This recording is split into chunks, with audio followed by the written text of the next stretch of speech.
What's good, folks? And welcome to another episode of the Cover One Film Room, presented by Nickel City Cigars and partner, of course, of the Cover One Sports Network. I am one of your two regular hosts this evening, Anthony Prohaska, joined by the godfather and founder of Cover One, Mr. Erik Turner. And Erik, we have a very fun episode tonight. We get to look at some really great Bills offensive film led by Mr. Josh Allen after honestly, a tremendous football game. Besides the fact that the Bills won, just a really good football game, great atmosphere, great energy, prime time, two teams that needed that game. So good from a football perspective, good from a Bills fan perspective. So that's part of the reason why we're excited to have this episode tonight, but also the reason we're excited. And for folks of you who are watching live here on the old YouTubes, hey, Jason, how you doing?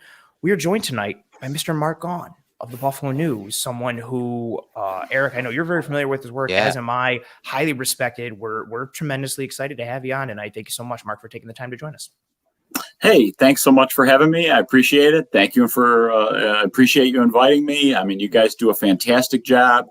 Really balanced, great perspective. You don't go overboard either direction. It's a real thinking man show, and you do a fantastic job. Yeah, it's been a few years since we've had you back in the film room. I want to say the last time we did this, we broke down Michael Pittman and Zach Moss. Pittman and Zach Moss. Yeah. It was a fun episode, and obviously one of those guys ended up on the Bills, but it was a few years ago, and I think the first time that I met you in person, you were the first person. It was my first time at the Senior Bowl. I think it was the season that Josh Allen came out, and there was a little Bills scrum with, it might have been Brandon Beane. Yeah. And I was just watching you guys do your work because I didn't know what I was doing at the time. I was only like a year into this, and I was just down there doing some scouting. And after the scrum, you came up to me, introduced yourself, and that meant a lot to me. You're the first guy from the beat to ever do that, and so I've always I've obviously kept in touch with you and respect your work. You're one of the guys in the press conferences, one of the few guys that actually ask football questions and get some of the best answers from these players, and that's what we love here in the film room. Well, appreciate it. Let's dive into it. Yeah, of course. And so we want to get your quick thoughts on this game versus the Dolphins, kind of your takeaways, your broad thoughts on this game. Well, the first person I ran into in the locker room after the game was Matt Barkley. We each kind of looked at each other wide-eyed. I said, "What do you think?" And he said, "He's Superman." So,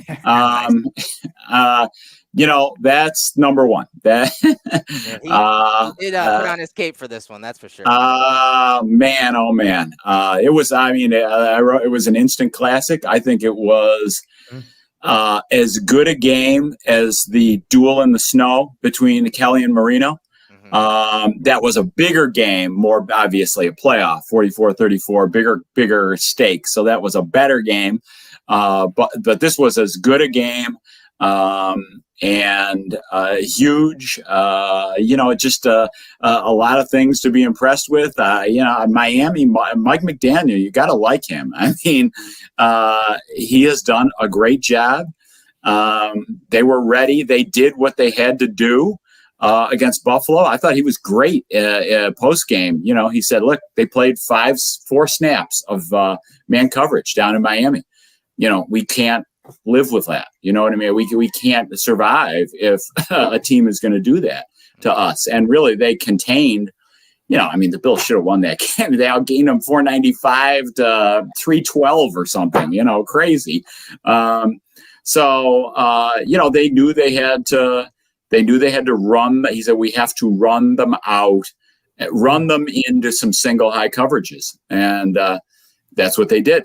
And so the long touchdown to Waddle, it was a cover 3, and the Bills, it was a tough adjustment, I think, for the Bills defense. I mean, so like every scheme can work if you do it right. You know what I mean? But what they needed to do was see it at the very late pre-snap and adjust, and they didn't.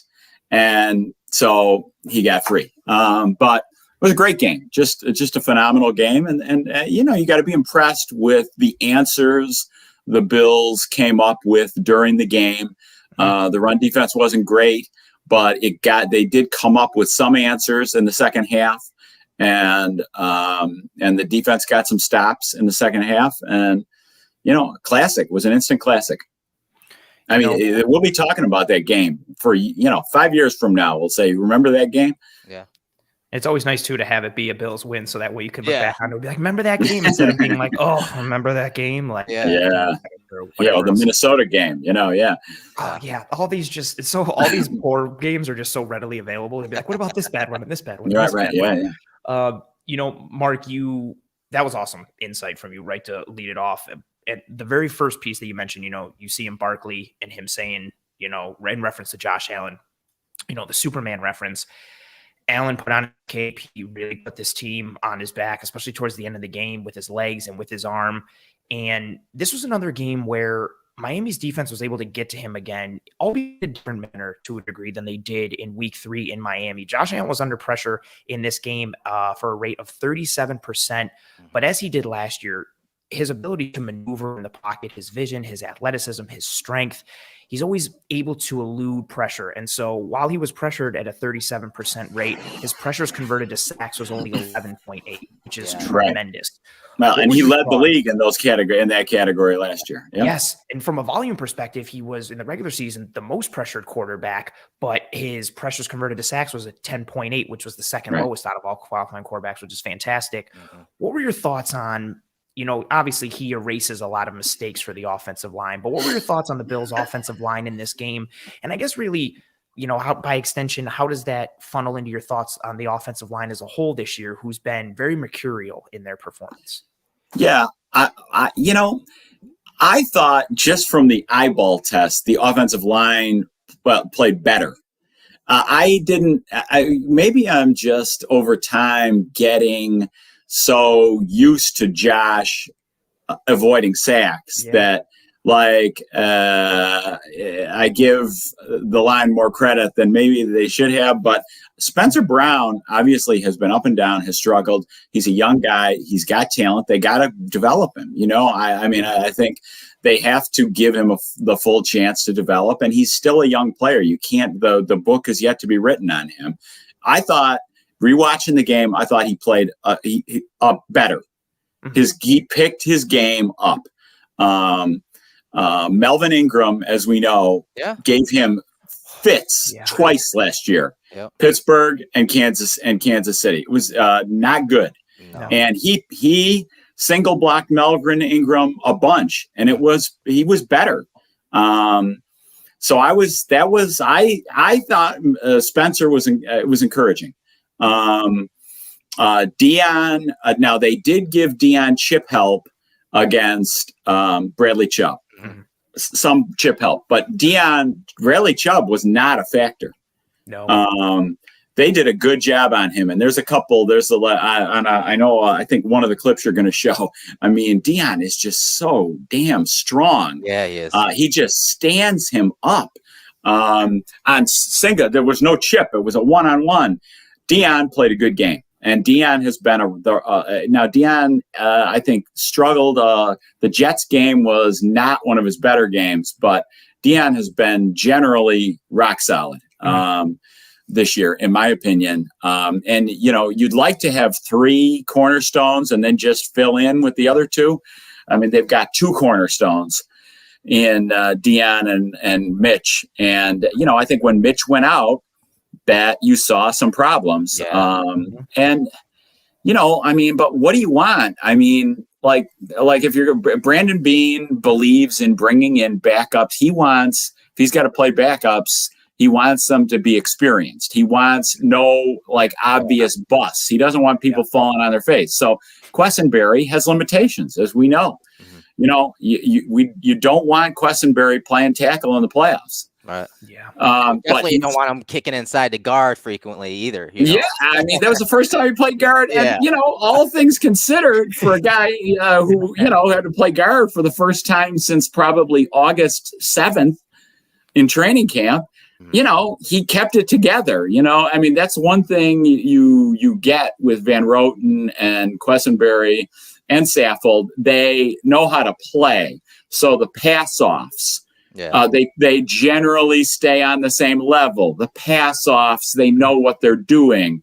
There's not confusion. Now, physically, Seiler gave really Phillips. I thought Phillips is impressive, isn't he? Phil, when they put him inside, imagine if the Bills don't have the luxury of putting Rousseau inside. But if the Bills put in Rousseau, they did once. They've done a couple times. You probably remember, and he caused problems. Yeah. But I mean, Phillips inside in passing situations, that guy is a beast. And so, he beat Van Roten a couple times. Hey, you know what? I mean, if you're playing your 6th or your 7th offensive lineman against Phillips, what do you expect? Yeah. You're going to show me a team where their 7th offensive lineman is going to not get physically beaten by Phillips once in a while. So, they held it together. So anyway, that's my take on the Miami game. I think, and sort of it speaks to your question overall. I think Deion's been rock solid. They need Mitch. And Saffold is, he's a 34-year-old guy on a 1-year contract. Yeah, he's a veteran. He knows how to play. His pass offs are good, but his lateral quickness isn't there. Yeah. And so he will get beat on especially if they like the Jets wide 9. Yeah. Get him really open in more space against some of those, Quinton Williams. That's where he has problems. So, but it is what it is. Bates. Bates. For who he is, he's been okay, but he's not a plus offensive lineman. He's not a B+ guy. But he is he's decent, and we'll see this week. I think this week Bates was back at practice today. I'm expecting Bates to play center against the Bears. And then we'll see what they do at guard. Probably, I would expect Van Roten to probably be the guard again. I mean, they've got Butker coming back, but their MO as a coaching staff is to ramp up. Let guys ramp up. Don't be unfair to them and just dump them in, with no training camp. No. So we'll see. Oops, I lost you there. Anyway, that's part of my answer. I don't know what else. Let me ask you about the offense overall. So right now, according to Football Outsiders, they're 4th in DVOA overall, 3rd in passing, 15th in rushing, which they've climbed up steadily in that department. A lot of that has to do with Josh Allen rushing the ball a little more.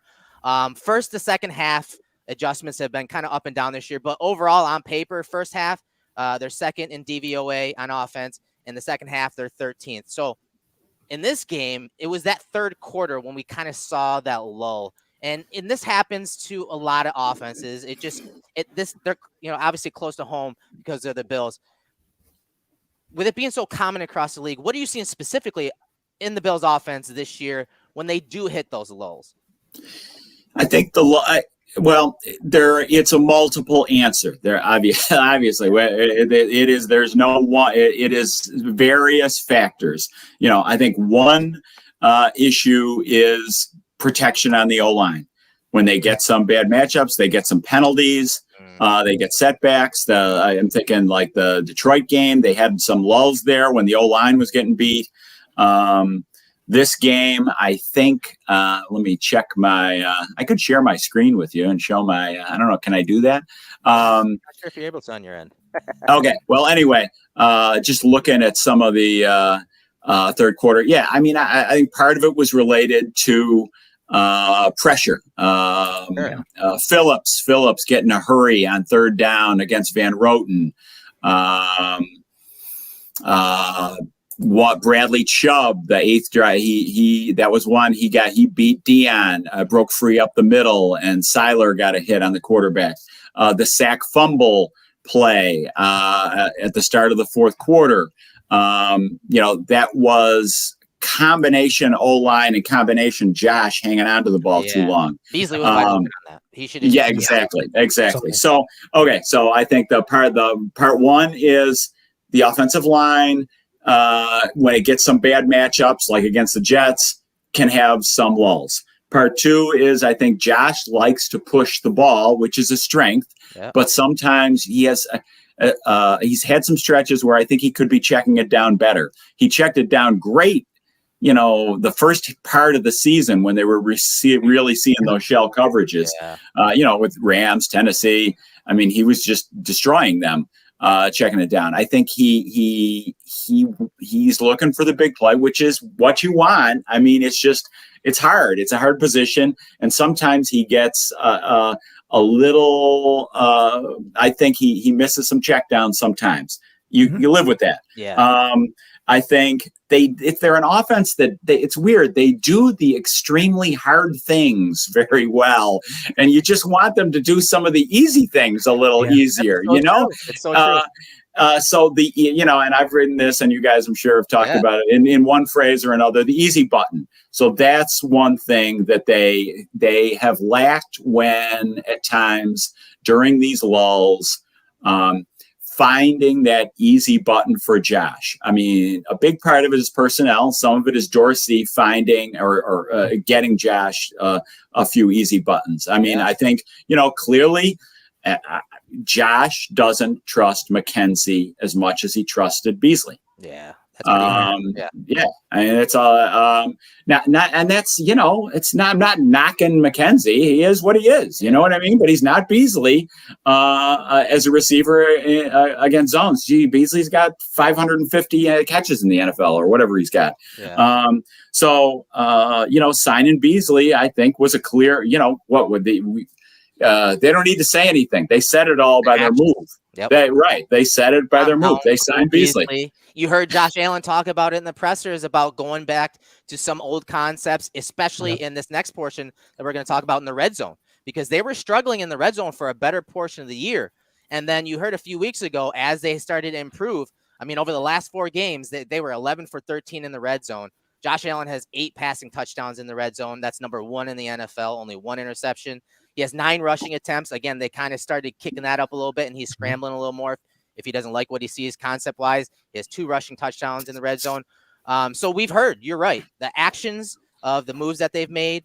We've heard Josh talk about it with Fitzpatrick when he had to sit down with him, talking about how they're still working out some of those kinks. So what have you seen on film from the Bills offense in the red zone, and what's kind of, bolstered that improvement in that area? Yeah, well, and just to go back to one more thing about their lulls is, the running game, mixing in the running game. Now we've seen though some progress there. New England game. New England showed them light boxes time after time because Belichick likes his dime defense, and they burned them. They made them pay. New England, Cleveland and Detroit as well. Those aren't as good at run defense. New England is a good run defense, and the Bills made them pay for light boxes. That was really encouraging. Then they get the Jets game. Can't do it against the Jets. The Jets are just monsters. So they need to think about how they're attacking the Jets the next time they play them, which probably will be next year. Right. And I thought it was, I don't know. I know you don't want to make too much out of something, but, the Miami game, when they were down 29-21, I mean, you're sitting there saying they're in big trouble, right? Mm-hmm. Yeah, they were in big trouble. Absolutely, yeah. Yeah. And so then Josh they engineer this great touchdown drive ended by the Knox touchdown. And, the winning drive over the last 5.5 minutes, I was surprised that they got some good runs in there. With Singletary, I like Singletary.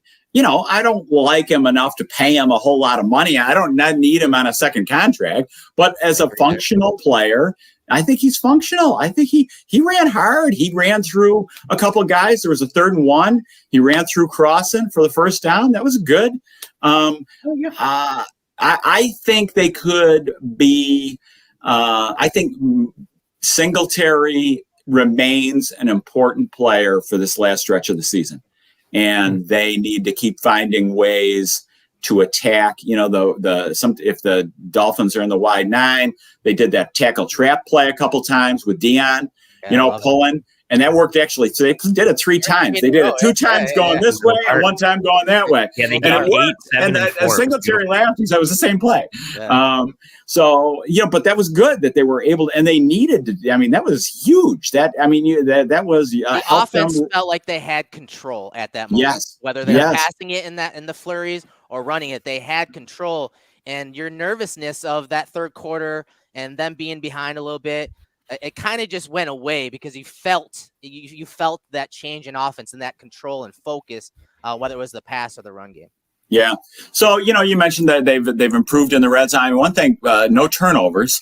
Yes. They've had these crazy streak of turnovers, which, were kind of just, it is what it is. I mean,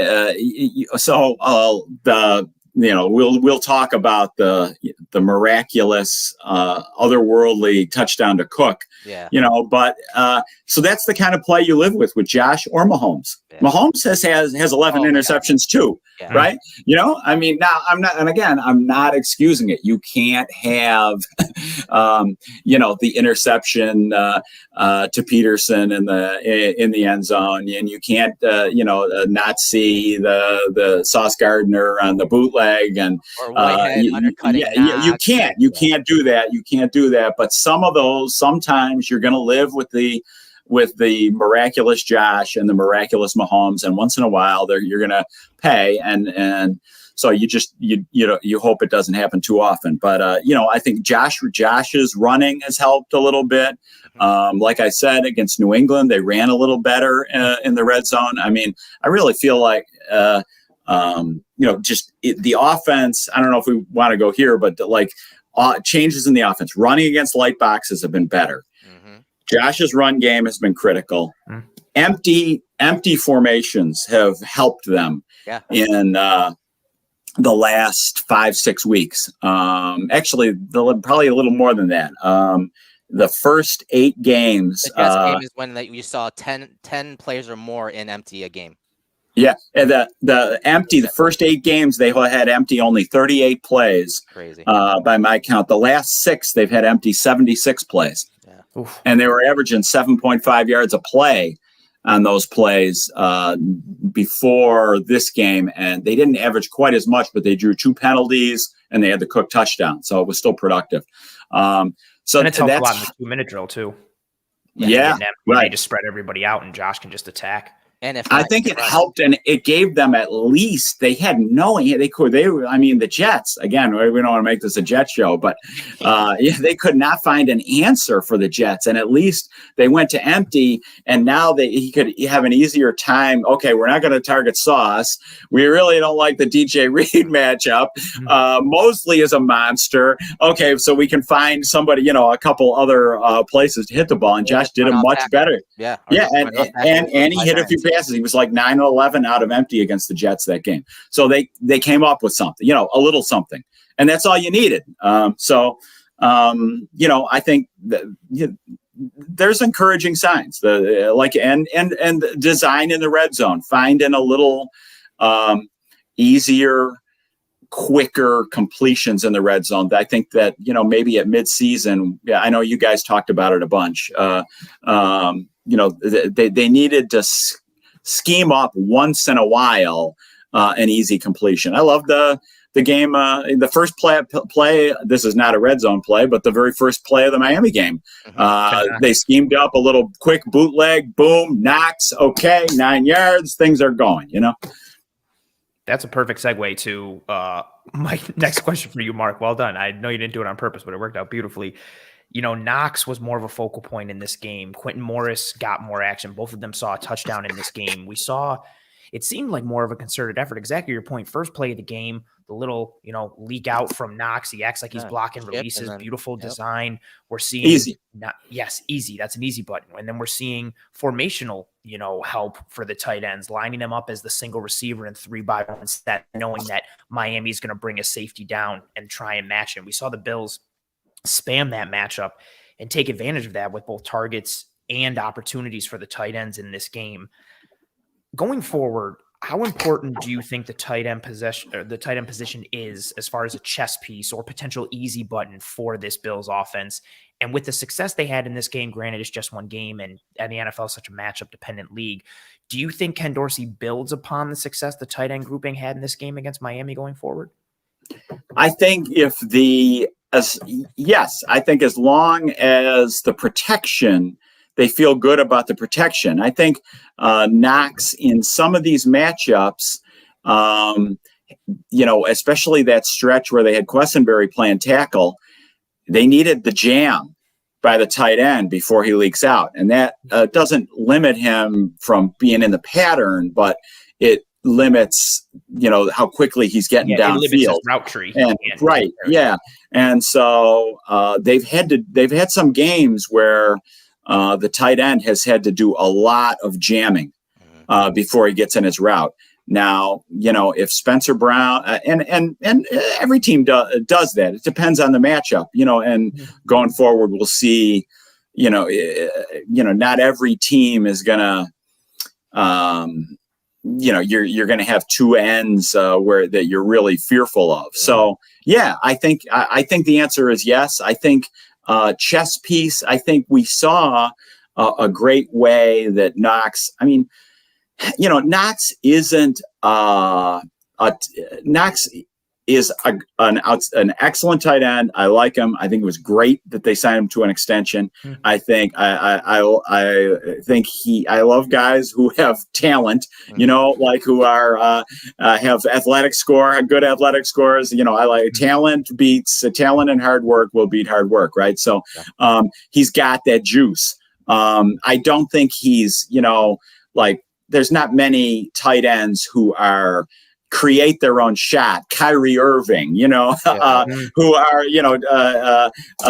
that's Kelsey, you know what I mean? Who you have to, that he's the first person you have to take away. But I think as we saw in this game, there were some plays where, when teams are concerned about vertical, when teams are worried about digs, Knox has the ability to get to that void quickly. Yeah. And make himself open. And he has juice. Yeah. He has more juice than a lot of tight ends. I was just looking up Hawkinson's numbers, and I like Hawkinson. Yeah. But Hawkinson's a 4.7 guy. Knox ran 4.59. Yeah. I don't know. I'm not, and I haven't studied Hawkinson enough at this season to say, I'd rather have Knox, but you just watch the eyeball test. Knox plays with more juice and spring than Hawkinson does. Sure. Sure. Yeah, I could see that. And Hawkinson's good. Yeah, he's a very good tight end, especially. Yeah, he's good. He's probably he's a bigger man than Knox. He might be a better blocker, but I'm just saying, being a threat in open space, Knox is good. So it's good to, that's why it was so encouraging to see them take advantage of that. Yeah, and Mark, as we transition here, this is another great segue. Dawson Knox on this play right early in the game, 2nd and 7 situation, 45-yard gain. They're basically running wide cross with him against zone coverage, and I love everything about this play from the top down. 21 personnel, play action pass. You see Josh Allen showing the ball there. Post snap, the picture changes from a single high look to more of a 2 high look, and Josh Allen finds Dawson Knox as he works through that second level. And he finds that window to get it to Knox, and it's really good placement. He zips it downfield, and then Knox is able to do some of that stuff that you're talking about with that athleticism after the catch. Yeah, and they had, it was, like you said, 21 personnel. So the Dolphins are in regular defensive personnel, with the 3 linebackers, and this is the safety they had pre-snap down low. Yep. Fedelum, or whatever his name is. I can't pronounce his. I can't pronounce his last name either. I was really hoping you could. Fedulum, yes. Yes. It's Fegellum. Yeah, Clayton, so, and then I don't know the last name. Clayton Fegellum. So, I think this is sort of a case where Gabe is clearing out. They got to respect Gabe.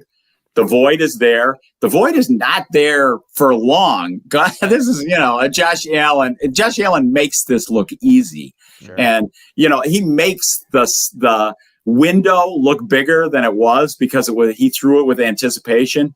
and he put it accurate. So Dawson has just turned around as he's letting it go. So it was a great throw. It was it was a great Josh Allen dime, and it's a case of Dawson can, when you got a receiver who's screaming down, Dawson can hit that window quick when it's open. Right. Yeah, and he's looking right across the field right there, Anthony, as that guy that plays the flats defender, because you saw Xavier Howard get to the deep half. He becomes one of those deep safeties. The new flats player here has to respect that flare from Reggie Gilliam, and Knox has got his eyes on him. He's like, if he's widening out towards the boundary with Gilliam as he flares out, that's the window that I need to kind of get my eyes back on Josh as he's throwing it, right? Yeah, Dawson's able to ID it and continues his route. I like this coverage from Miami. I like anything that kind of is off the beaten path. So them dropping to cover 2 with Xavier Howard, like you said, being that deep half safety. Yeah. And then you get the Dino post from Gabe Davis, who pulls Howard out and clears that space, like Mark mentioned.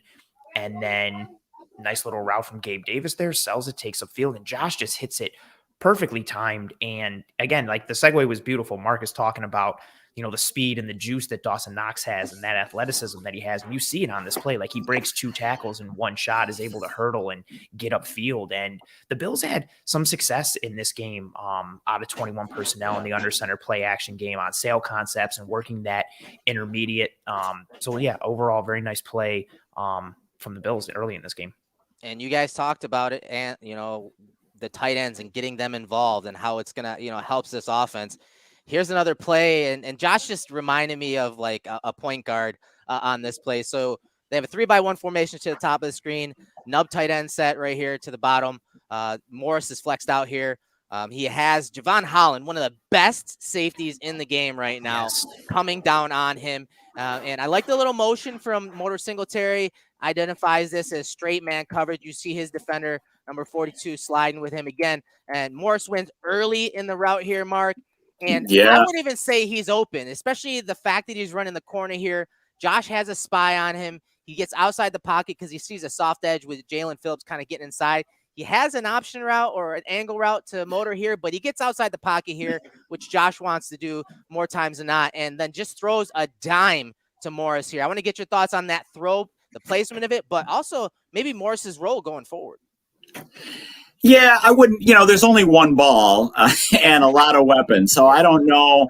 I think a play like this certainly keeps Morris in the snap mix. And like you said, Holland, 4.47 guy, who's the 36th pick in the draft or something like that. Talent, having a good season. Right here, like you mentioned, Singletary's running an angle route here. He's open. Yeah. And so they got, him matched up on a linebacker.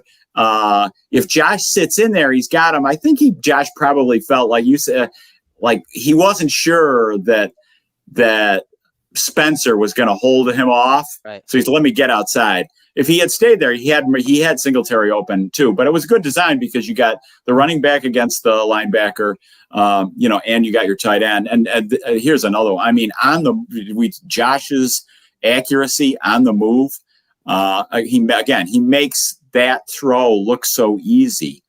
It was not easy. It was not easy. And how about undrafted out of Bowling Green? Morris, twisting his body, making that catch, high pointing that catch against the safety, undrafted, against a 36th pick in the draft. Morris has some athletic. He's not, for an undrafted guy, he's very athletic. I think he ran 4.65 or 4.66, and he's a former receiver. And he after the game he smiled and he said, "That was my receiver background right there." Nice. And what are your thoughts on this play real quick, man? I mean, obviously, unreal play from Josh. Again, kind of had that point guard. Okay, I'm going to get outside and kind of ad-lib and improv and just, as Mark said, that throw on the run is just sublime. And this is another example of who Josh Allen is and kind of somewhat of the live by the sword, die by the sword. Like the easier option is Devin Singletary on that Texas route underneath, but he takes more of the, home run, go for the throat kind of shot, and it results in a touchdown. It's a gorgeous throw. Like you said, it's a dime. I love the Josh Allen piece. The biggest thing for me really is Morris. We saw this from him in the preseason. We saw it in training camp, but it was more against at best like second stringers, but more against the third and the fourth stringers. Now you're seeing him, like we've all talked about. Javon Holland is a fantastic safety, former corner at Oregon. He's got tremendous cover skills. This isn't a safety who's like, he's a safety, but he can't really cover. He's very good at all aspects of playing the safety position. There's a reason they bring him down in these coverage aspects. And Morris beats him clean off the line. And then, like you said, Erik, like, Holland kind of recovers and makes this somewhat of a harder throw. And you see Morris go up and get it. And also with kind of some late-ish type hands. He doesn't telegraph this. He just gets his hands right up at the last minute, plucks this ball out of the air, makes it even a little harder on Holland, in addition to it being a great throw from Josh. This is just too, the initial alignment and concept from Dorsey work, but sometimes your guys just make a play and they beat someone else and it results in 6. And then just if I could throw in there, here, this is a couple, sort of off topic, but we're not on a strict time limit here, right? Here's an example of like the Bills offense.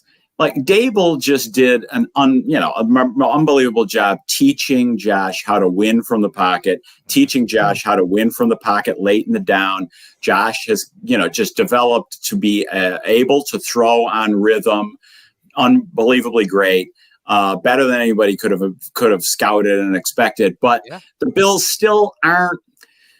They're not a Shanahan on rhythm like offense, and you wouldn't want that with Mahomes or Aaron Rodgers or Josh. But sometimes you say, well, they're a little out of sync. It's not like Shanahan. It's like 3 steps, boom, ball. 3 steps, 5, boom. I love that. But that offense isn't also going to make all these other plays. So here's an example of Josh throwing it on Josh time. Right. And I love that, Mark, and that's great, and that's what you need. But once in a while they'll go a few sputtering series like against the Jets, or let's just say, and it's like, geez, Josh, it's the foot isn't hitting and he isn't throwing. They're not strictly that kind of offense. Am I making sense? No, that makes sense. And Jason brought it up in the chat room about Kurt Warner breaking down this game on YouTube earlier. I think it was yesterday. And this play, he critiqued Josh for, like we were talking about, not really staying in the pocket. He has a spy on him. Maybe he could have moved him and got it to Singletary. But then that's the thing. And that's one thing I learned from that time at the Senior Bowl scouting Josh Allen and that quarterback class, is that you have to evaluate quarterbacks differently nowadays. They're playing the game differently. The position has evolved. So you're not having, as to your point, you're not having those 3-step West Coast offense type plays, working through random progressions, perfect timing. That's why Josh, when they were trying to surround Josh with talent outside, they went and got a Cole Beasley, who's an unorthodox type of wide receiver when it comes to route running. It's not going to, he's not just going to be hitting guys right when they hit the top of their routes. He's going to hold the ball sometimes longer than most quarterbacks so that guys can uncover. So it's not your traditional quarterback playing for the Bills right now. And so when one of the things that comes up all the time when I watch, guys like Kurt Warner and guys that have done it at a high level, they're still kind of evaluating that position, how they played it, what worked with their system. That's not always how that, like, you have to evolve a little bit and understand that, hey, this is Josh getting out in the space. He saw a soft edge, getting out in the space. He wants to have a run pass option. This is something that he improvised. He created a run pass option by getting out there, but he also, again, gave himself an opportunity to make a play to 2 wide receivers, the running back and the tight end in this play. And even connecting that piece to the Shanahan offense, like you're seeing, Jimmy G can make plays in it and Brock Purdy can make plays. And because you have that regimentation, but also, what did the 49ers try and do? They went out and got Trey Lance, this big arm athletic quarterback who can make right after they went to the Super Bowl. Yeah, exactly. They want some of this. Yes, they even those like structured offenses that are based on rhythm and timing and execution, they want some of that off script, out of structure, explosive game, whether from their QB's legs or their arms. So it's creeped into everything, even the most structured of offenses. Yeah, and here's a play, 3rd and 17. And one of their bigger plays when we're talking EPA. So 3rd and long here. And the Bills are really good on offense, really bad on defense on 3rd and long, but really good on offense here. Gabriel Davis, bottom of the screen. The Dolphins drop into a cover 3 look. So you get that single high post snap. And then I just love Gabriel Davis finding windows here. This is one of those games, and I talked about it. Gabriel Davis was super QB friendly on this play. You see him find that window in that cover 3 between these 2 defenders underneath. And then Josh extends the play from the pocket, helps his blocking a little bit, finds that platform, and rifles it in there for a first down.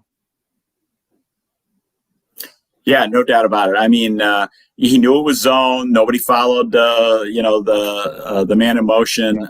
They had 3 people on Chubb on this play. They had a chip on Ingram, and Van Roten actually did a decent job here. I mean, he had a lot of time to throw this. Van Roten did a decent job against a bull rush from Seiler, so the pass protection was good on that play. I mean, the Bills have been phenomenal on 3rd and long. The Bills and the Chiefs are by far the 2 best teams on 3rd and long. Yeah, and talk about this play, man. I love this end zone angle. How, again, he kind of just extends a play from the pocket, scans down the field, and then, again, Van Roten, as Mark said, he was beaten initially early in this play, and then he recovers, anchors down. Josh finds that platform and just throws that fastball down the middle of the field.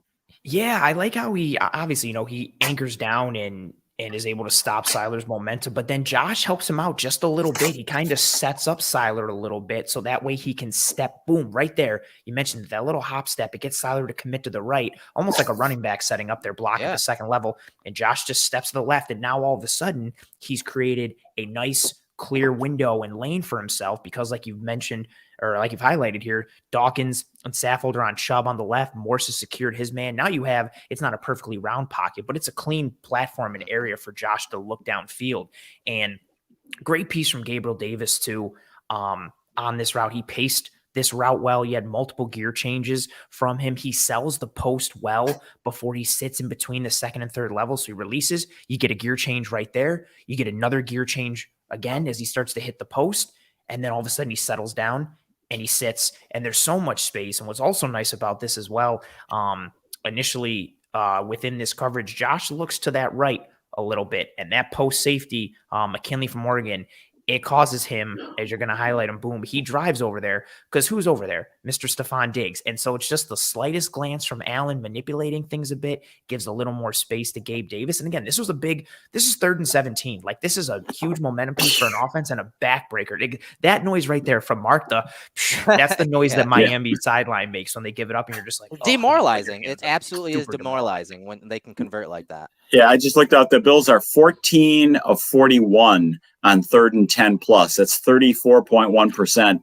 As we know, the Bills went years in the drought where they were like 33% all conversions on 3rd downs.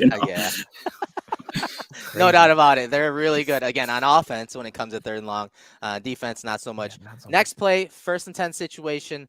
This is a 3-by-1 set. You see Knox to the bottom of the screen, and on the prior play the Bills threw, I think it was a play action pass to Diggs, and Holland came up, tried to make the tackle, got injured on the play. So he's not down on Knox, and Dorsey and the Bills staff go right at that defender that's on Knox. And I just love the physicality that Knox plays with here. You see him open up the outside shoulder right there by initiating that contact, and then he snaps a route off into the boundary. When Knox is playing like that, using his size and athleticism, and catching the ball, because he did have 2 drops in this game, and he's catching the ball. I mean, that's the type of mismatch that they want in their tight end. Yeah, he's going against a cornerback here too. So, that break at the top of the route, you see some of the juice there that we were talking about before. I mean, it's a backup cornerback, like you said, but still, it's a cornerback. It's a 5'11", 190-pound cornerback. Dion did a nice job on Chubb here on this play too. Yeah, no, it was nice piece there from the offensive line. Really one of those rhythm type throws, but again, finding that matchup, right, Ant? Yeah, you nailed it. That piece, Clayton, I can't say his last name. Yeah, it's the same guy, right? I don't know. Yeah, safety piece again, coming down, and that's a mismatch. Like he doesn't have the athleticism or the speed to stay with Dawson Knox, and if it's a corner, cool, they don't have the size to match up with Dawson Knox, and that's that mismatch, chess match type of piece. And this one again was good from Dorsey, but Erik, you hit it for me. It's okay, here's the matchup advantage, but then that guy still has to go and take advantage. And I like how Knox gets into the body and he kind of sets him up. And then the way he snaps it off, there's some technicality to that piece within the size and frame and athleticism. So good job from Dorsey seeing it and isolating it. Again, this is a matchup that we'll see time and time again throughout this entire game, and a couple more clips here in the film room as well. Just the Bills spamming this matchup and the tight ends being able to execute in that mismatch situation, knowing and anticipating what Miami was going to do. Yeah, and here's a 2x2 set, 3rd and 4th situation here. This is Josh obviously improving here versus some pressure. He gets outside the pocket, outside of Ingram and Phillips out there, and finds McKenzie on this play, who it looks like initially like they're running a couple slants to the top of the screen. They have the sail route down, sail concept to the bottom of the screen. So you have a nice man beater and zone beater concept pairing here, which is something that we haven't seen a lot of from Dorsey this year, kind of marrying both sides and progression. So you see the quick game up top. Good coverage. And Josh, again, I don't know if he just sensed the soft edge. He wanted to get outside the pocket, but this throw from the end zone angle, Mark, we talked about him being Superman. There are only a few quarterbacks in this league that can wear this cape on this type of throw. Look when he throws it. Wow. Yeah. I mean, anticipation on the move with pace. I mean, this was one of those bad matchup plays. Phillips on Van Roten, and so Josh had to get out of there. So Dion, Spencer Brown did okay against Ingram on this play. That wasn't the problem. But yeah, amazing throw. Taking advantage man of coverage. I would say taking advantage of that man coverage. Something that, again, Miami used that a ton in this game. 55% man coverage rate in this game. On the year, they're at 34%, which is still the 6th most. But and a lot of single high correct coverage, man coverage looks too. So second point within that, Erik. 68% single high coverages in this game. On the year, they're at 57%, which is still the 2nd most in the league, but an 11 percentage point jump. And then, so again, that's single high coverage post snap. They were also in single high looks pre-snap. They were in 63% one high shells in this game. And on the year, 65%. So they stuck to their guns, but it caught them a couple times in this game. And I also think that helped, as the game went on, what Dorsey was calling at a certain point, it just got easy to anticipate, like, okay, we're going to get man coverage here. Okay, we're probably going to get a spy. Let's take advantage of it. Josh does on this play with a little bit, like you labeled it from the sideline, a little bit of planned improvisation potentially for him seeing the coverage, recognizing the space, knowing what he's got in McKenzie, and then McKenzie separating as the Miami defenders kind of get crossed a little bit there. Yeah, that was an awesome play. And speaking of awesome plays, this could have went either way, right, guys? I mean, this is the touchdown play, empty set. Josh, I mean, looks like he's orchestrating in from the pocket there, gets outside the pocket, and with no time left in the first half, finds James Cook here. And I just want to throw some love to James Cook, because you see him working the outside boundary here. And then he comes across the back line and he sees Josh escaping, and you see him reverse just as Josh is getting ready to throw it. So very good awareness from a young running back there, something that he didn't quite have earlier in the year, but he picked up he's picked it up as the year has gone on, Mark. Just a tremendous play because it worked out, right? Right. Well, I mean, he's looking over here to Diggs, and they got 3-on-2 on Diggs. And I mean, I'm sure as you were watching this, he's looking right here. Yeah. And like when it's not there, I'm just saying, throw it away. And by that, I mean, he's getting here, like right here. They're not open. Throw it away. Yeah. That's really the thing to do. But if you're Allen, he did it the same thing, almost the same exact thing to Gabe Davis in the New England game. Good blocking. Here's one where Dion just dominates Chubb. Actually, even though Chubb chased him down, Dion manhandled Chubb, and Spencer Brown did a good job on Ingram here. And again, I'm just kind of giving Spencer Brown love because Ingram handled him last year twice. That's his nemesis. That's Josh Allen's nemesis. When it comes to defenders, it really is. Yeah. So, I mean, what are you gonna say? Sean McDermott said if he hadn't thrown a touchdown pass, he would have flattened his tires.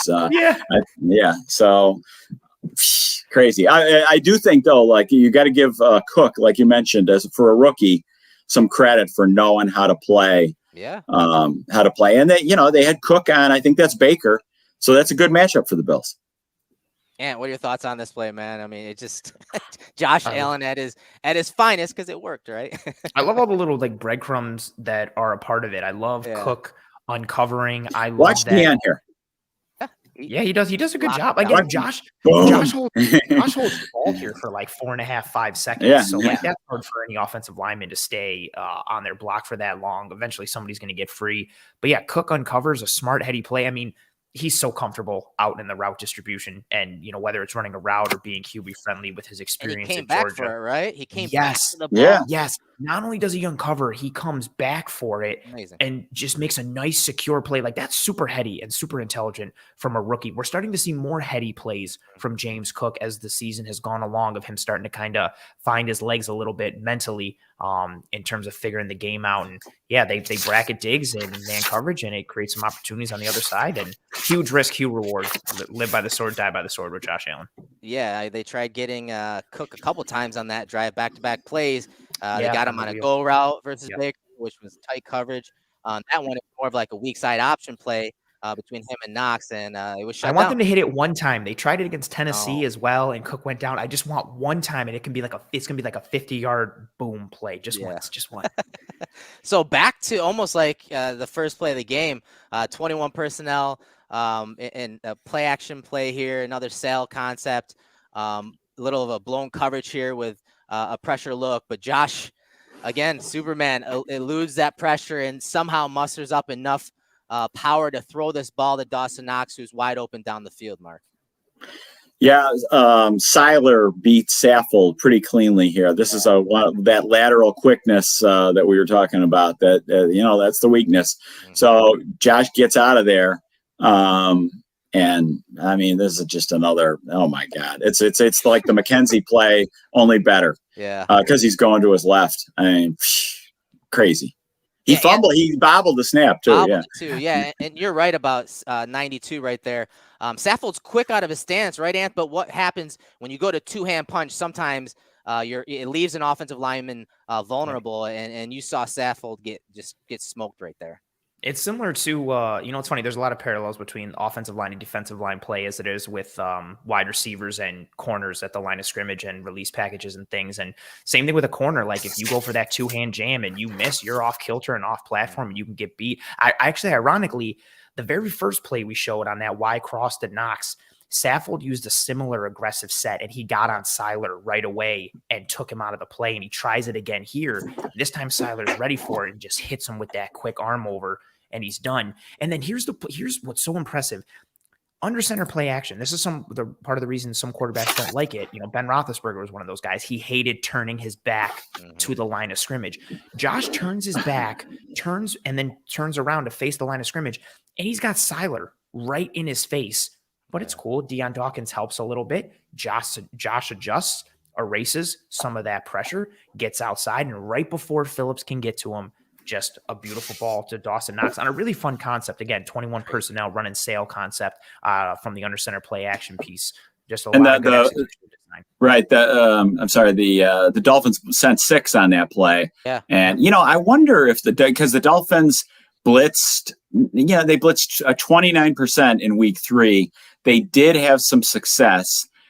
They got like 3 or 4 second half stops on the Bills with third down blitzes. Now, keep in mind the Bills O-line was, they had backups and they were dehydrated. It was a disaster. Mash unit. But I mean, so I think they might have gotten, so while it worked, Josh still was like 13 of 17 for 160 yards against the blitz. Yeah, and a couple touchdowns. But it worked in a couple when they needed a couple stops. So this game, they did not really go after him. I think they went after him 11 out of 40 times. Yeah. He was 7 of 8, 6 of 7 for 80 yards, 2 touchdowns against the blitz. 2 runs, and then there were 2 defensive penalties against the blitz too. And then the big run was a design run against the blitz. So, it's good to see. I mean, Josh really over these 3 seasons has been like Mahomes. You do not want to blitz him. Yeah, you don't want to blitz him. And you don't want to blitz him. Has him for, they have slightly different numbers, 17% blitz. and he completed 5 of 8 for 64 yards, 2 touchdowns. But more importantly, the big time throws. He had 5 big time throws in this game. 3 of them came versus the blitz, and it's plays like that where if you're gonna blitz Josh Allen, if he finds the smallest crease to get a pass off, you're getting an explosive play down the field, just like you thought to Dawson Knox. And you talked about bringing pressure and man coverage. Anthony, you gave us those stats. I mean, talk about this play. This is the explosive run, 44 yards here from Josh Allen. You see the single high safety look. You see man coverage across the board. This is one of the reasons that the Dolphins kind of had to get away from the man coverage because Josh Allen started getting incorporated into those runs and scrambles. And this one's easy with the 5-man surface that the 6-man guys that they bring right there. And then you get the center on that middle linebacker, and then from the end zone angle, the speed, the play speed of Josh Allen, not the numbers, not his 40 speed, but the play speed to get up the field and change angles, which is something that not many quarterbacks can do. But you see him get up, set up that block, and then just eliminates that angle of that center fielder safety there and gets that explosive run. I mean, this is the type of stuff that, the Bills had in the second half to kind of, especially the fourth quarter, to force that defense to respect quarterback runs, but also the runs late in the game. Yeah, they dialed this up because they're blocking Duke Riley, the spy here. And Barkley said Dorsey dialed that one up. He said, we were pushing the envelope on a lot of things to see if they would hit. And that one hit. So I think he was, they were trying to create explosives. I think, which is what he was trying to say on a lot of different plays. Yeah, Anthony, I mean, you talked about this one today too, man. Just an amazing play from a talented quarterback here out of, again, a 3-by-1 set, but it was pretty obvious what covers they were in.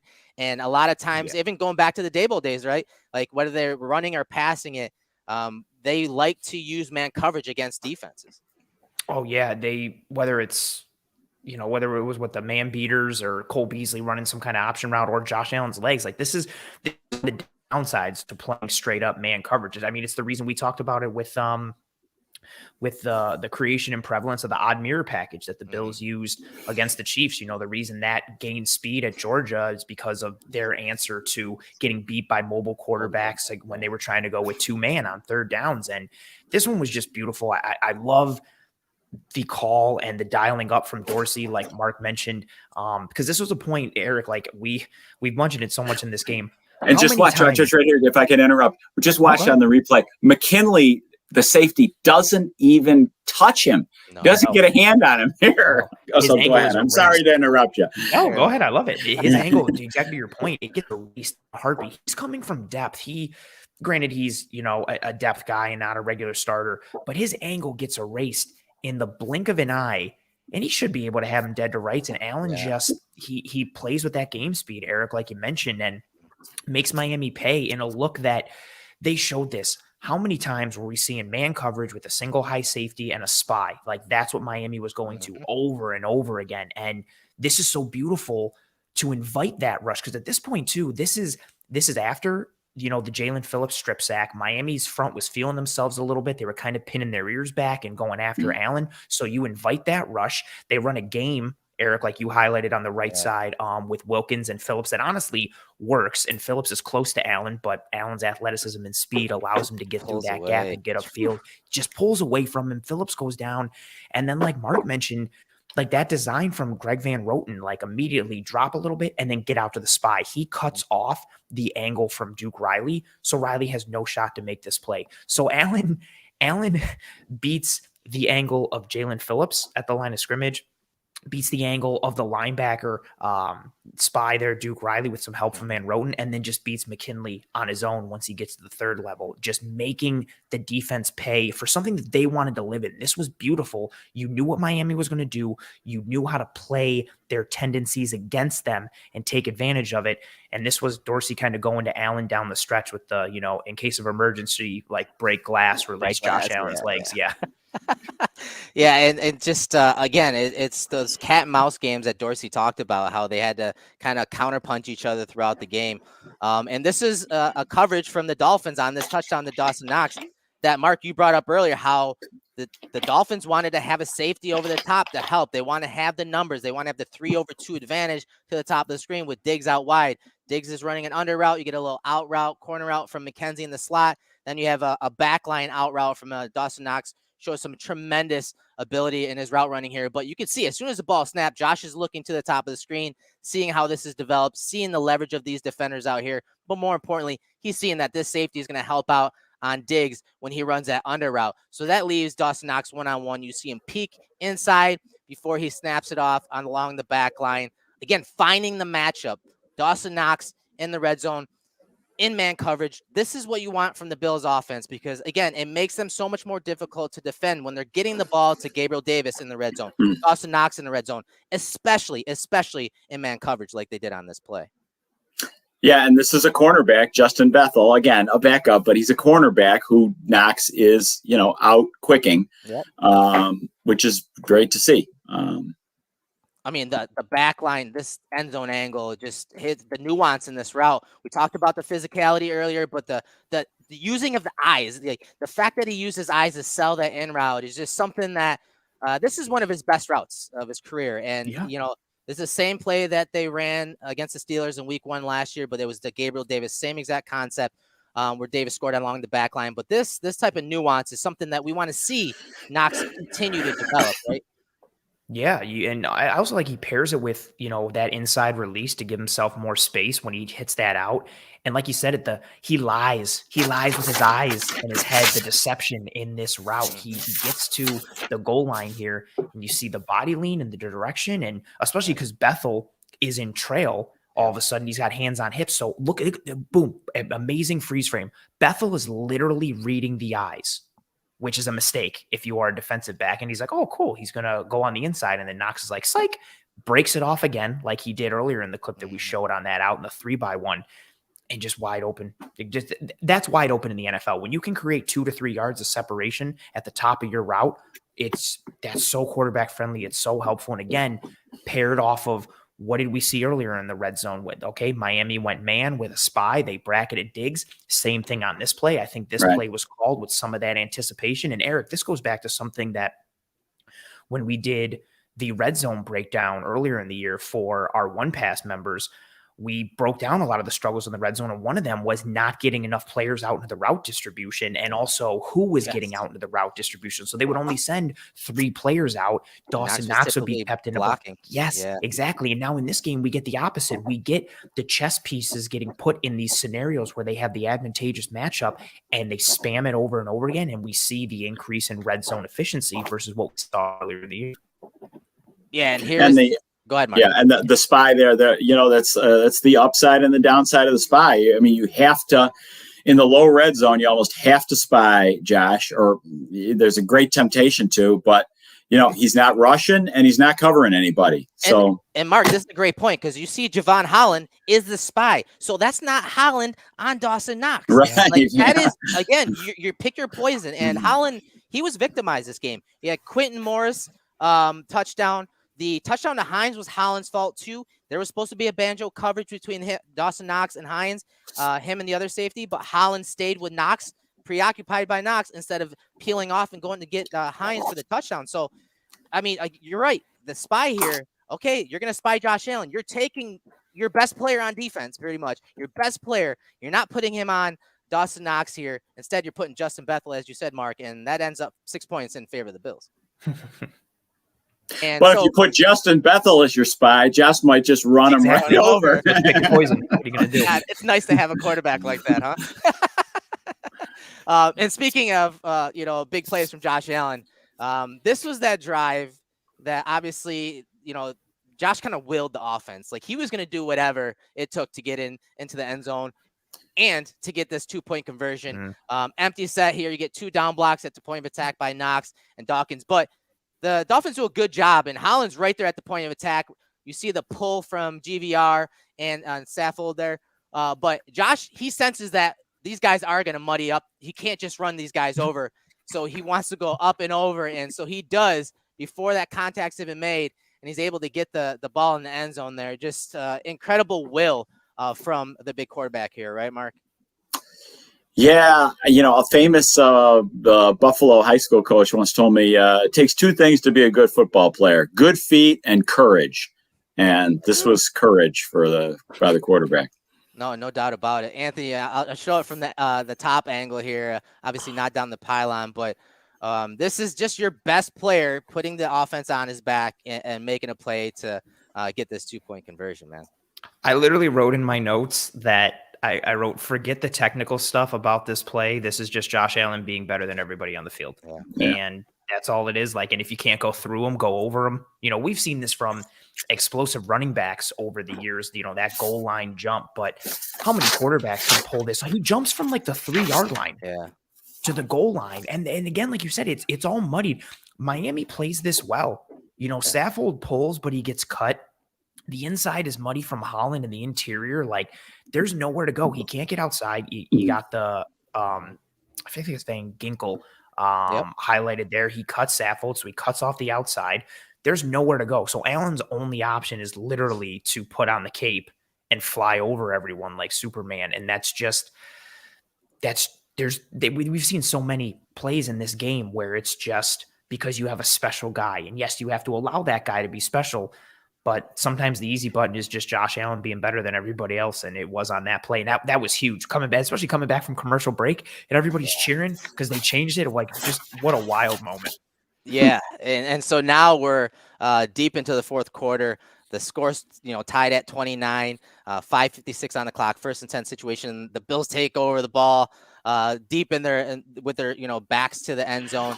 And this is another one of those plays with the flurries this time where Gabriel Davis just uncovers, and Josh, the control on this play to make this throw to the right side, which since his elbow injury, he's had some struggles throwing to the right, but his ability to make this throw up and over this flats defender here to Gabriel Davis was just special stuff with, the snow starting to come down on this play, Mark. Yeah, and Davis does a nice job running off Igbenegene here, who's covering him, a hard comeback. Great throw. I mean, I don't want to say it wasn't exactly flat-footed, but it was not completely stepping into it, too. Yeah, this Very is true. Like pulling the string in the snow. Like, this is just pretty stuff, man. I feel like people, I posted this clip on Twitter, and somebody on Twitter told me, quote, that is literally a routine throw that every NFL QB can make. And I wanted to punch my fist through the screen. I was so frustrated. That's not a regular throw. This throw, so Miami's in cover 3 buzz, and this is a far hash throw, 26 air yards in the wind and in the snow to the opposite sideline over that flat defender.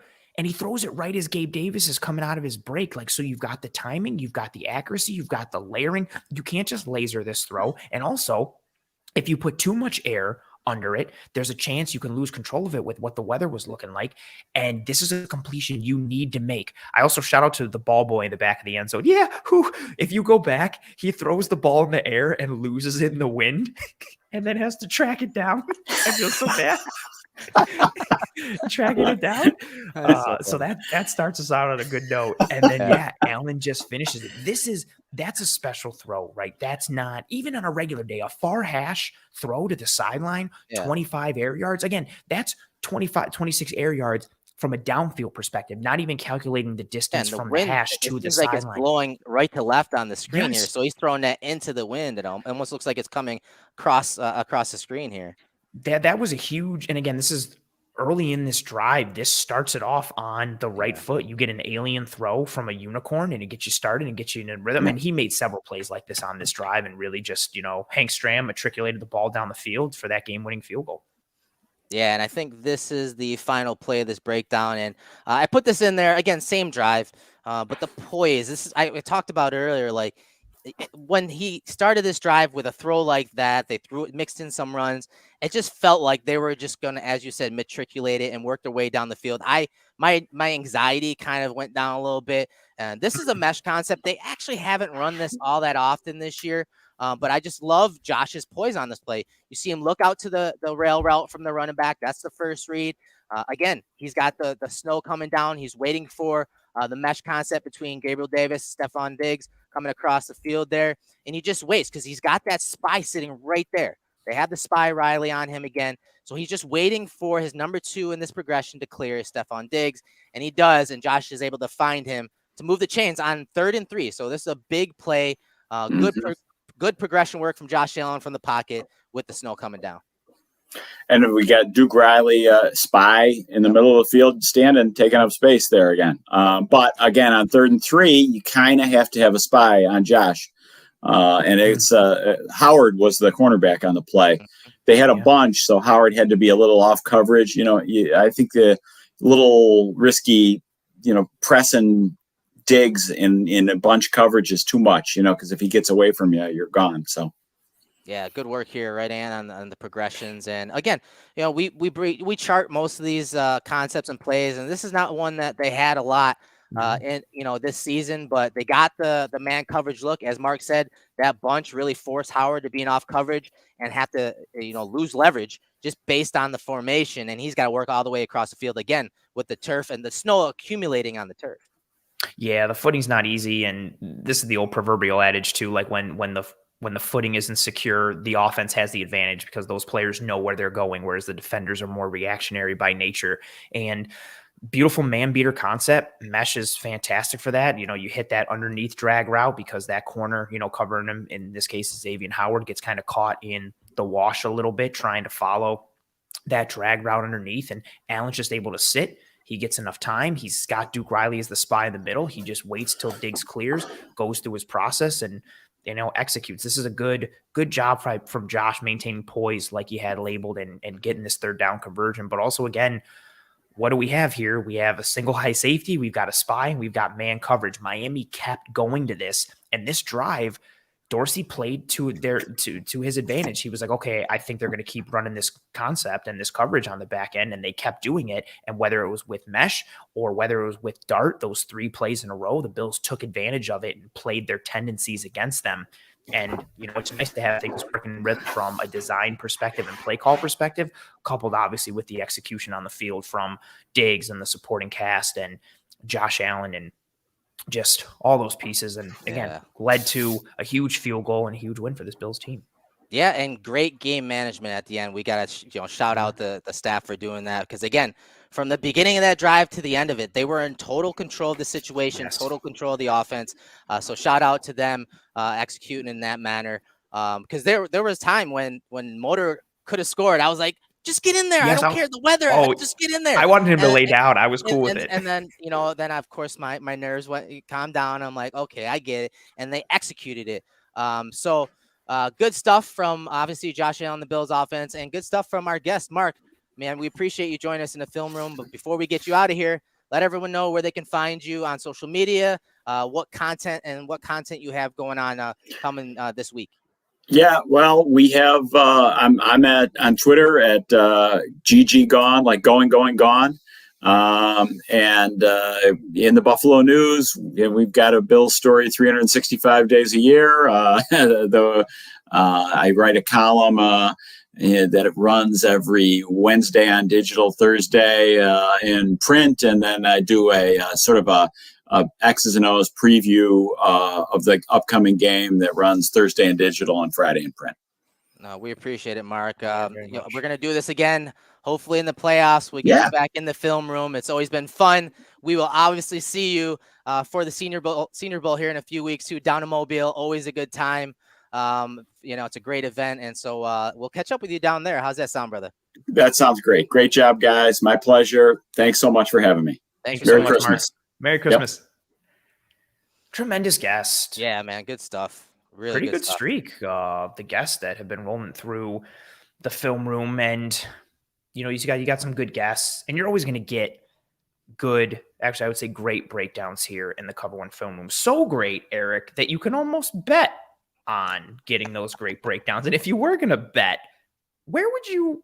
Wouldn't it be cool if you could do betting and have some kind of, I don't know, promotional code through Cover One to kind of give you some like awesome deals and offers through that betting? Wouldn't that be cool if that existed?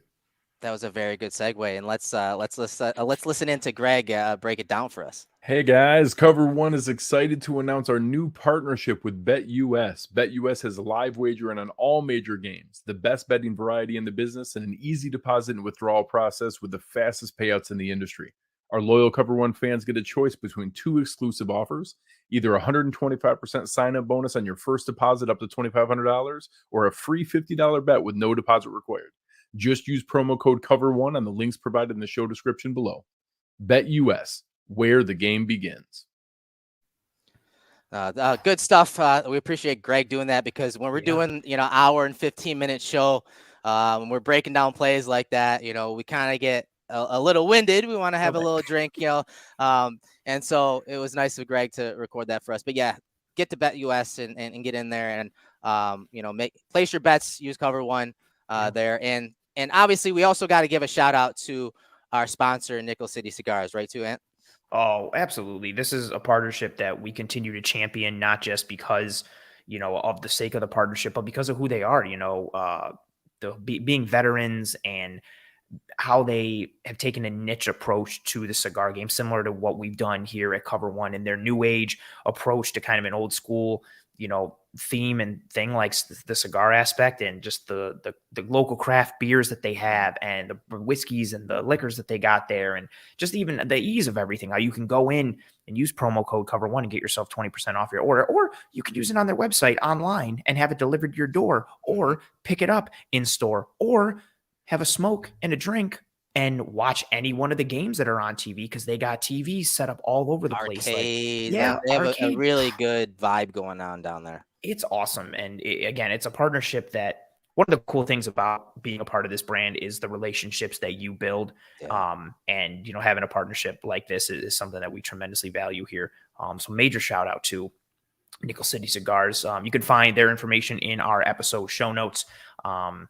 So go check that out. And also, Erik, another thing that people could check out, like, it would be, right, because we have all this content at Cover One, but it would be cool if there was another level to it where people, I don't know, got access to further levels of content, real-time communication with us and the entire Cover One team, and something like, I don't know, like a premium Slack channel. It would be cool if something like that also, it does exist. There it is. There it is. Yeah, become an insider, guys. So you saw the film that we broke down. You saw the telestrator we used to break down that film and create the graphics. You heard us talk about PFF. You heard Anthony rattle off those stats from Sports Info Solutions.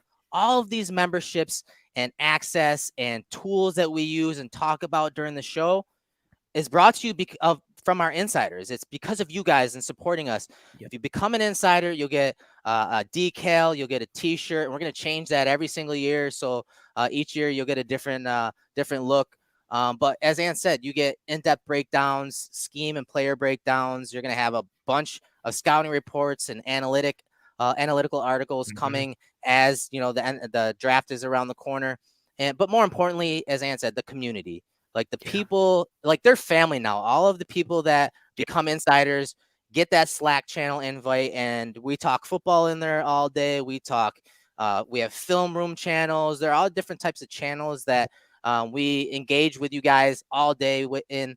And that is really probably the most special part about our insiders and our premium subscribers, is the relationships that we've built since we started doing that. And so if you make that donation of $57 for the year, get you a year membership, you're going to get that community and again, the friendships that come with it, on top of all the content that it's very difficult to keep up with, because we have so much of it on the YouTube channel, but also the written stuff from the guys on the website. But we wouldn't be able to do this without you. So we appreciate all of our insiders. And if you're not, make sure to get to cover1.football to subscribe. Honestly, the insider piece, not just plugging for the sake of plugging it. It's awesome with all the access that people get, but you hear so many people talk about that premium Slack channel, and it's, we're obviously on social media and a variety of platforms and fashions, but we recognize the toxicity of a lot of social media, especially a place like Twitter, and the Slack channel is a place that is pretty much free of that. And you've just got, again, like you said, all the different channels, people, and they're talking about life or the Bills or fantasy football or film, just a variety of things. But it's it's more of a safe space and a legitimate, like, kind, caring community, all with one, like, tying focus of loving football and loving the Buffalo Bills. So get yourself that, One Pass insider access. Join that premium Slack channel. Erik, we have been getting a ton of really positive compliments throughout this thank you, entire guys. episode for us, for this show, for Mark, for Josh Allen, for Stephon Diggs, for Gabe Davis, for a lot of the good vibes that we're feeling right now as a brand. But also, it helps when this team is rolling and, knock on wood, a really good game against the Miami Dolphins, an important one that keeps them in the driver's seat for this number 1 seed in the AFC and allows them to continue to control their own destiny. And this was a big game, and it provided us a lot of awesome plays and tape to break down here in the film room. Yeah, that was another great session with another great guest, and Mark Gaughan from the Buffalo News. Yeah.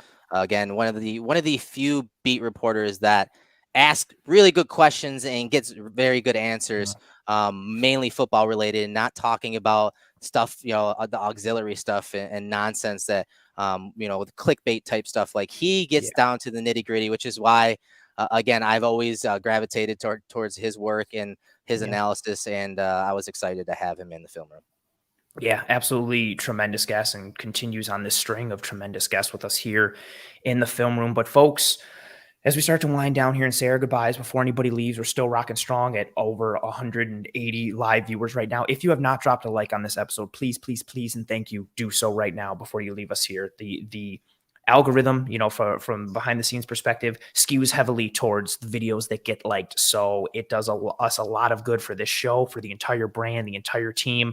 If you drop a simple like, oh, good. Of course, if you enjoyed this content. So if you did, please drop a like on this video while you're here with us live. If you watched later, that's cool too. Thank you very much for your post live view. Please drop a like on this video. Please subscribe to the Cover One Film Room. Subscribe to Cover One. We have you covered literally every single day of the week. Live shows, special one-off videos, different conversations from our Twitter Spaces, conversations from our team. We have you covered with anything and everything Buffalo Bills across the board. So whatever you need, we have you covered here at Cover One. So please drop a like. Please subscribe. If you're listening on one of the podcasting apps or platforms, that's awesome too. Thank you very much for your listen and or your download. Please rate and review on Apple Podcasts, on Spotify. Subscribe to the Film Room and to Cover One as well while you're there. Tell your family and friends and loved ones all about the show and the team and all that good stuff. And that'll do it for us here on another tremendous episode of, this is awesome. Ark Omen says, come on, all 187 people hit that like right now. That would be tremendous if we wound this down and went and looked at it and we were rocking with around 200 likes. Smash that like, break it, create 17 different YouTube profiles right now and like this video from every single one of them. Oh, that's awesome, RJ. RJ says, Merry Christmas and Happy Holidays. Erik, Anthony, and everyone at Cover One, thanks for the amazing content you make us every week. We are definitely lucky since most fan bases do not have this coverage. RJ, dude, I was going to say like that's what we're in it for, like that, to provide this level of coverage and analysis. Some people label it as fan content. We don't see it as that. The takes that we give and the analysis that we give is very much at a professional level, and we appreciate that appreciation from you folks and the recognition, the shout out for it. Thank you so much, RJ, and for everybody who offered us and Mark and the team and this entire brand the kind words throughout this episode. Merry Christmas to all of you. Be safe. Take care of one another. Be kind to one another. Sincerely be safe. It's supposed to be like the day after tomorrow on Friday when the whole world freezes. It's supposed to be a flash freeze. It's supposed to rain before, so we might get transformer explosions like we did in the fall of 2006 storm, that October storm. Yeah. So everybody stock up, take care of your loved ones, take care of yourselves, be kind to one another, have a tremendous holiday, whatever your denomination, whatever you celebrate. Enjoy the Bills game this weekend in Chicago, if it happens in Chicago. And we will see you next week for another episode of the Cover One Film Room. For myself, Anthony Prohaska, for the founder and godfather of Cover One, Mr. Erik Turner, this has been another episode of the Cover One Film Room. Godspeed. We'll see you next week. And as always, go Bills.